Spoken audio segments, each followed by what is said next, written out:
আগামী 11ই মে দ্বিতীয় ধাপে অনুষ্ঠিত হবে আখাউড়া কসবা উপজেলা পরিষদ নির্বাচন।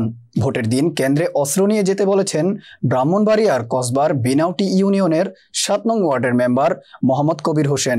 ভোটারদের উদ্দেশ্যে এমন আহ্বান জানানো 19 সেকেন্ডের একটি ভিডিও সামাজিক যোগাযোগ মাধ্যমে ছড়িয়ে পড়ে।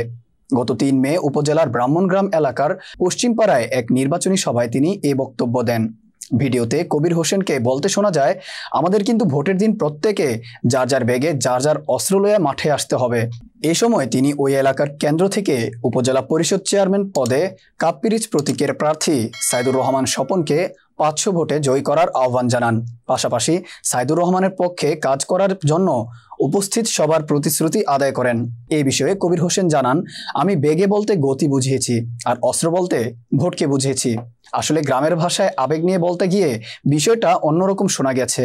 ইউএনও রোববার আমাকে বিষয়টি নিয়ে কথা বলতে ডেকেছিলেন, আমি তাকে বলে এসেছি।